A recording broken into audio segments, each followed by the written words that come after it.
All right, let's go into ranking the top 10 wide receivers going into the 2026 NFL season. And at number 10, I'm going to go with Tay Adams, an old man technician in a young man's game, similar to the Matt Stafford comparison I said earlier. He still has it. He has elite footwork, able to win off the line pretty much no matter what. And he might be the biggest red zone threat at the wide receiver position in the entire NFL and has probably the highest IQ out of everybody as well. I still personally think Tay Adams has it. So at number 10, I have Tay Adams. I'll never forget when we went back and forth about Tay Adams being washed a few years back. Yeah. I'll never forget. Not. He's not. He's still good. The argument was fair because when you get to 30 is what it was, is when it tends to fall off, and it has not fell off for Tay Adams. And I still think he has juice left in the tank. And I honestly think him being with the Rams helped out tremendously. So yeah. And I think that a lot of people might hear that and be like, well, there's other people that perform statistically better than him that's not on this list, like blah, blah, blah. To be able to do what he does from a red zone perspective, like I don't think that there's a list of wide receivers that I could even compare that do what he does in the red zone. And I've infamously said like what Tay Adams does in the red zone is like what DK Metcalf should be able to do in the red zone, but he just is soft.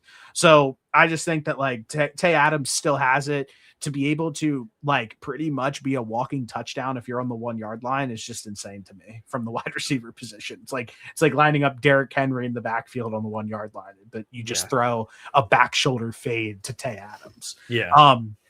At number 8, I have this was 9. This should have been 9. Oh, 9, excuse me.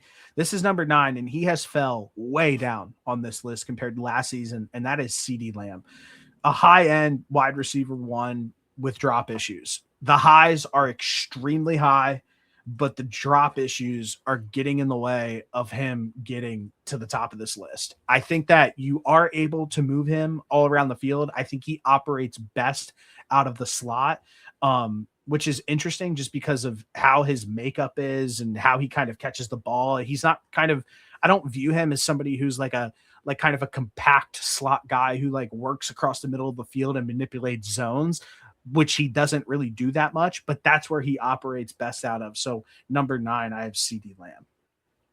Yeah. Last year he had his second lowest yards and he was hurt. He was hurt. I was just going to get to that.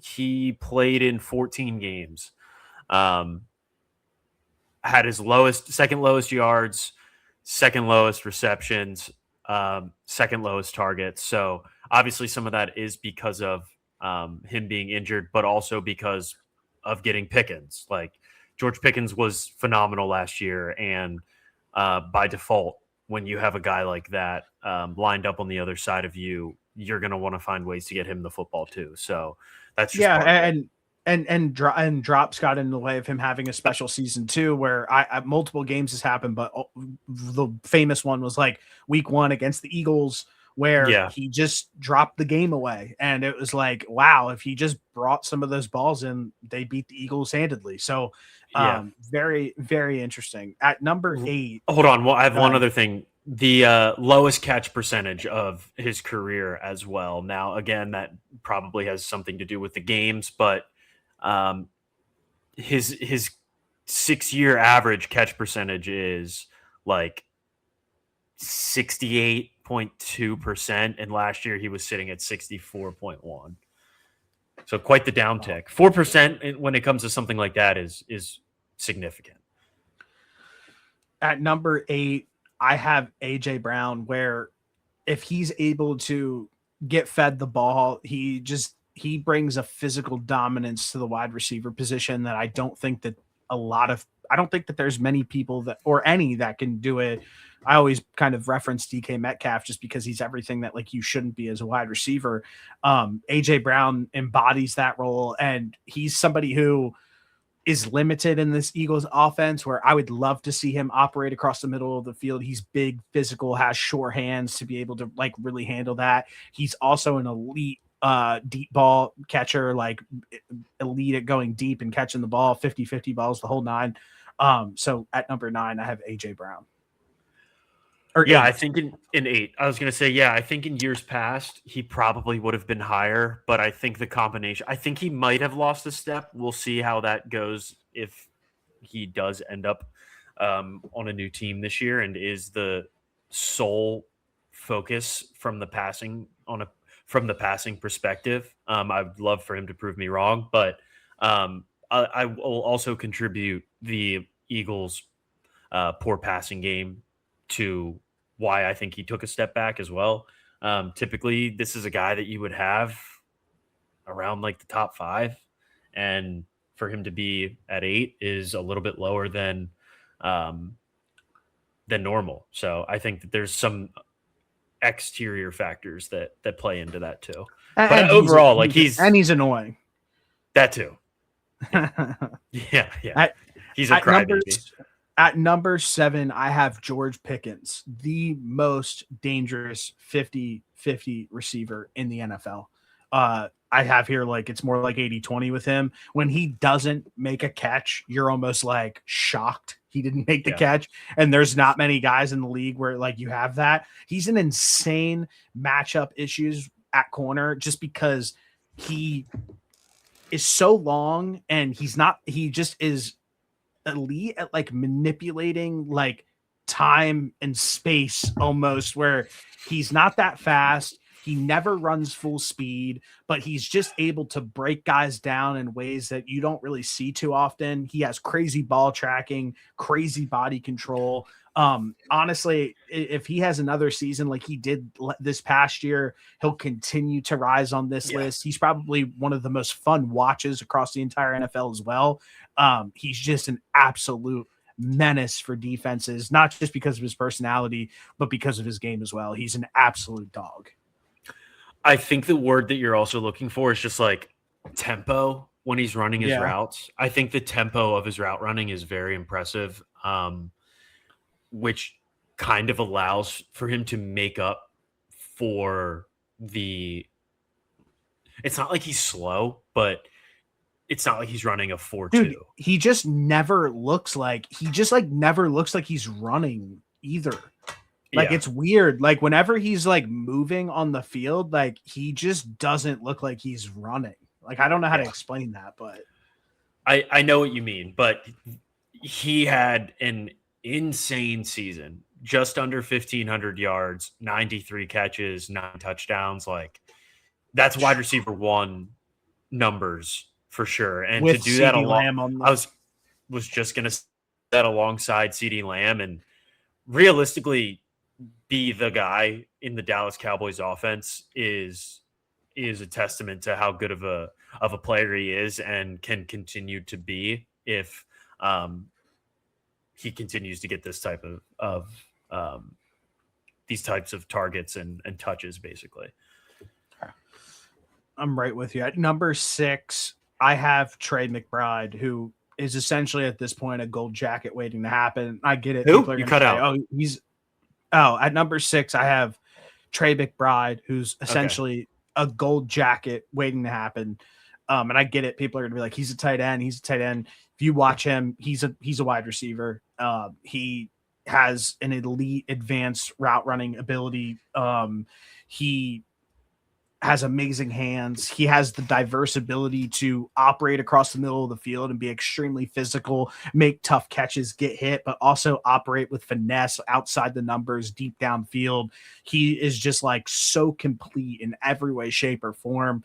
The fact that he fell that late into the draft, the fact that he just went to Colorado State, the whole 9, and he is just so good. And I know that he's not a wide receiver, but what he has done over the past few seasons, he's pretty much strictly a wide receiver. He's not putting his hand in the dirt all the time and just blocking. And I feel like tight ends need to kind of get a little bit more of like a spotlight, especially if you're playing at the level like Trey McBride does.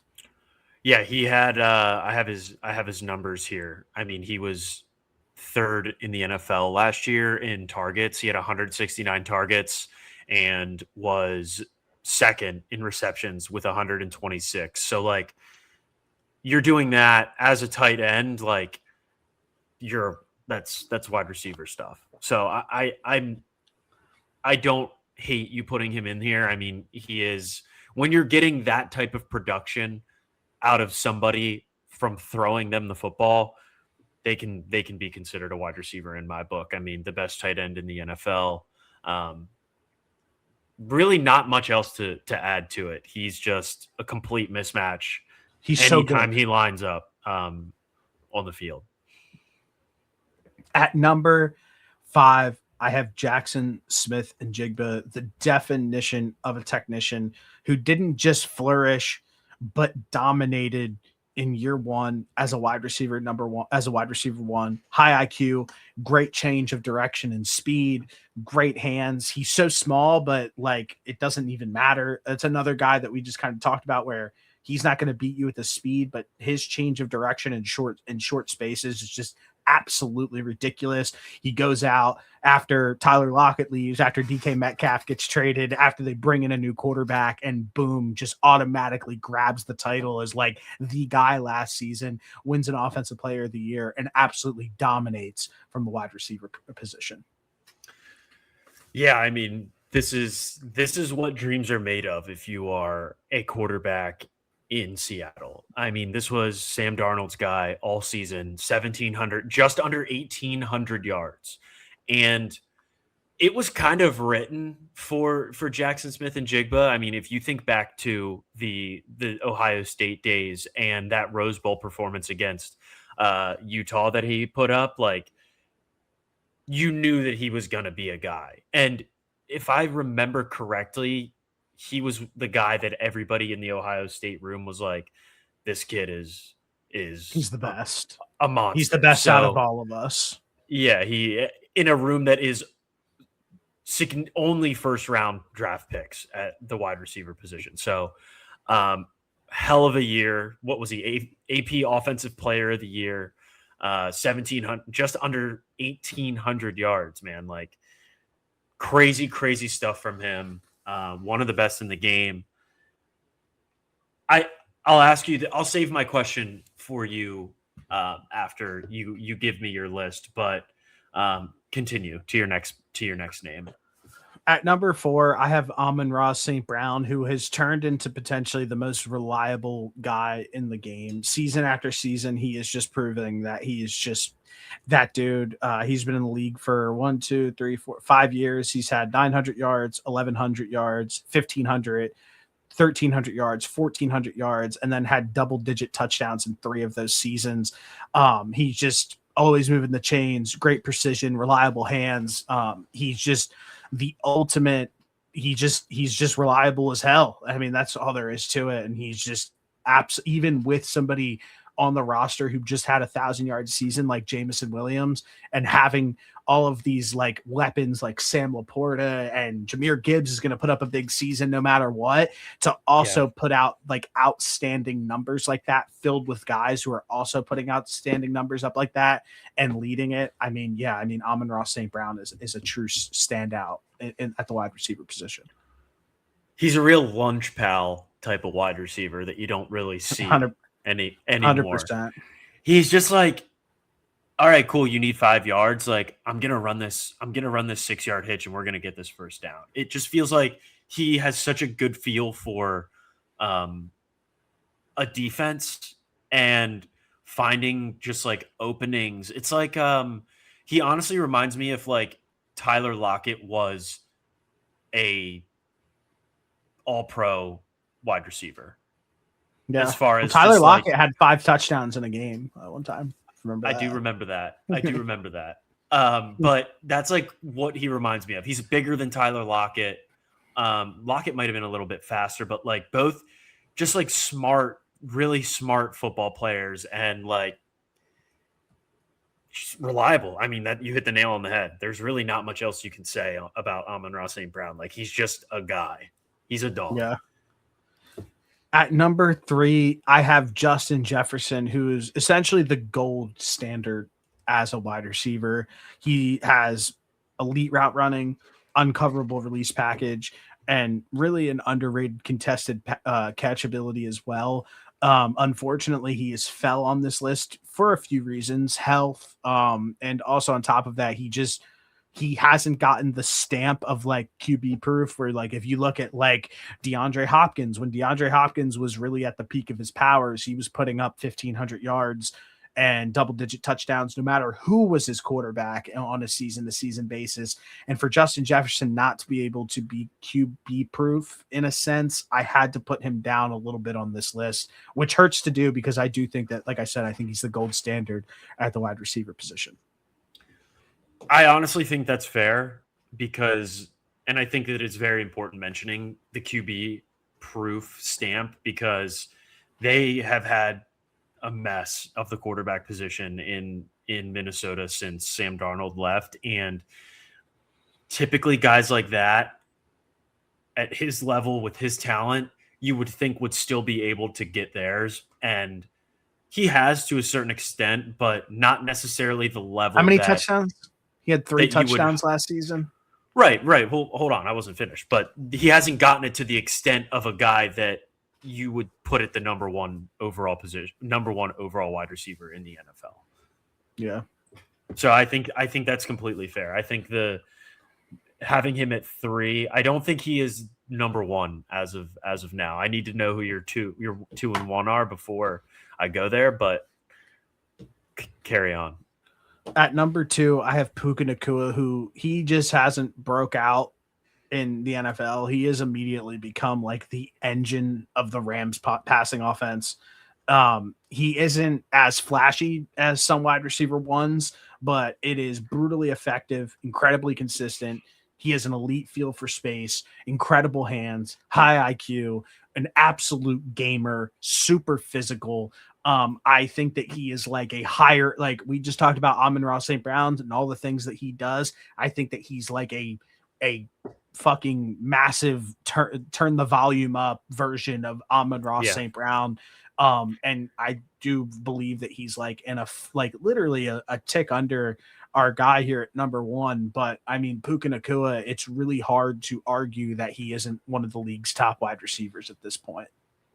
Yeah, 129 catches, 1,715 yards, 10 touchdowns last season in an offense that was clicking on all cylinders. That also putting up, you're putting up 10 touchdowns with Devontae Adams on your team, and that's insane. I just some of the catch radius on him, and for a guy at his size, it's not like he's running out there at 6'5", 6'4", but the catch radius and just the ability and the body control and the I will not be deniedness of Puka Nacua is similar to something of what we were talking about with like Lamar and Josh Allen. Like he's a Puka has gamer. that. He has that too. Yeah. Puka Nacua has that. Yeah, and you can throw it to him in space. You can throw it to him. You can hand the ball off to him on a jet sweep, and he's just so physical. He's such a gamer. I love Puka. At number 1, this isn't just a great receiver. This is probably the most complete weapon in the NFL right now, and that is Ja'Marr Chase. His game is built on complete physical dominance, explosiveness, and elite instincts. He gets the QB proof stamp. He's going to get his no matter what. He just when you watch Ja'Marr Chase play, he just has this undoubtedly never gonna nothing like it's not going to work for him, essentially, is what I'm trying to get out here, where it's like he is going to absolutely ball out. I forget what game it was last year, but the backup quarterback was in. He had like 22 targets, 16 receptions, like just absolutely went nuts. Against Pittsburgh, I think week 7, he had 23 targets, 16 receptions, 161 yards. Yeah, and that's one of those guys where if you were to look at me and say, oh, he had 20 catches in a game and 200 yards and multiple touchdowns, it would be like, yep, sounds about it's not another day at the shocking office, because he's just that elite. So Ja'Marr Chase will cap off this list at number 1. Yeah, I I think after hearing your 1 and 2, I'm okay with Justin Jefferson being 3. I do think that Jamar has the QB proof stamp. I mean, we've talked about Joe Burrow's injuries at nauseum here, and for Jamar Chase to continue to put up these types of numbers is crazy. I'm looking at his numbers here. So 2024, he had 175 targets, 127 receptions for 1,700 yards, 17 touchdowns, averaged He won the 100 Triple yards a game. Crown. Yes, won the Triple Crown, averaged 100 yards a game. Last year, he had 185 targets for 125 catches, just over 1,400 yards, and 8 touchdowns, averaged 88 yards a game. For his career, he's averaging 87 yards a game, which is just like unstoppable. And like you said, if you were to blind stat book and stat check and look at somebody getting 20 catches in a game, I think that he's probably the first name that you're going to. I think Puka's right there. I was going to say the only reason I wouldn't have Puka necessarily there is because of Devontae Adams still being in that offense. But again, I don't think it's that far off. So just phenomenal wide receiver is really what it comes down to. My question for you is, who do you think is going to be the first wide receiver to eclipse the 2,000 receiving yards in a season? I don't think anybody. You don't. At least at the amount of games that we have played, I think that we're still. It'd be really tough. I think we would have to add like 1 or 2 more games, which I don't know if the players would end up loving. I think the only answer is Jamar Chase at the end of the day. Because of and that's also if Joe Burrow's healthy for the full 18, and that's just like they're going for it. And they will. I think that there's an opportunity that they could do that because they have insane chemistry. They know each other. They played in college together, and they went for it the year that he won the Triple Crown. But like you would have to like really be going for it to get that 2,000 mark. But I think the only correct answer is Jamar Chase at this point. I don't think anybody on this list gets to 2,000 yards. I don't think that guy's in the NFL yet because I don't trust Joe Burrow to stay healthy. I'll go give you a reason for all of these guys.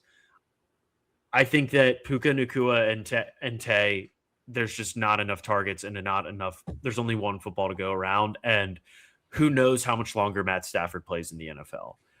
I think that the Vikings have an absolute mess at the quarterback position, and although Justin Jefferson's phenomenal, I just don't think they're going to have the passing output in order for him to get to 2,000 yards.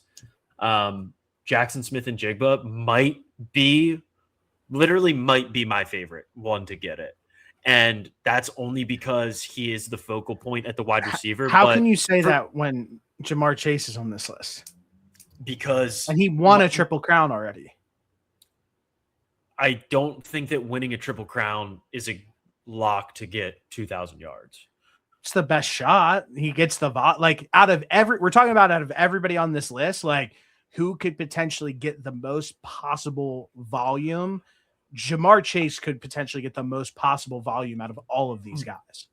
Yes, he would get the most volume. He's got 185 targets, which is just insane, but I just don't trust the Bengals quarterback position, regardless of how good Jamar Chase is. Let's just say Joe Burrow plays. Let's throw health out of this equation. Okay, yes. If we're doing Jamar that, Chase has to be 1-1.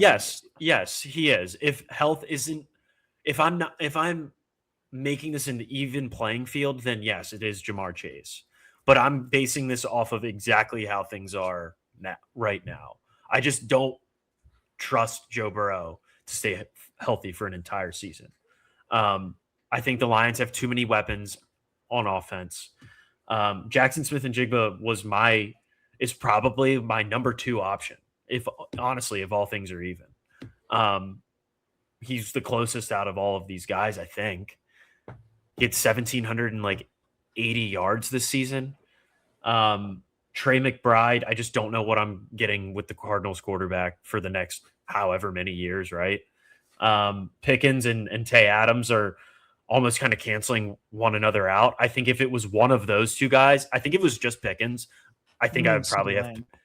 Yeah, CeeDee Lamb. I think if it was just one of those guys, I would have them as my favorite after Jamar Chase, just because I think Dax and the Cowboys throw the football. Capable. Yeah, I think they're just so capable. AJ Brown, I don't even need to explain that. But realistically, I would go Jamar Chase. I would go Jamar, Jackson Smith, and Jigba, and then like toss up between Pickens and CeeDee Lamb. Yeah, if I had to, but Jamar Chase has to be one because he's the only one on this list who will like just gets the volume, crazy amount of volume that it's like, why is this even a thing right now? But obviously, like, I'm not saying that's not always conducive to winning, but like, I think that like they would be crazy enough to go for it. Yeah. I go back to my original statement of I don't think any of these guys get it. I don't think so either. I don't think we're at that point yet in the NFL. I don't know if we will. I don't even know if we will get to that point. Like it would have to be a team like you said, like the Bengals being like, yeah, we're gonna go for this. Yeah. And just like putting pride aside. It's the only thing we want to do. It's the only thing we want to do is get him to 2,000 yards. That's it. Yeah. Other than that, like I don't think that with the way that the NFL is laid out with this many games, I don't think that we're there quite yet. I just spit it. Good girl, we're getting paper as a passion. Collect the stacks.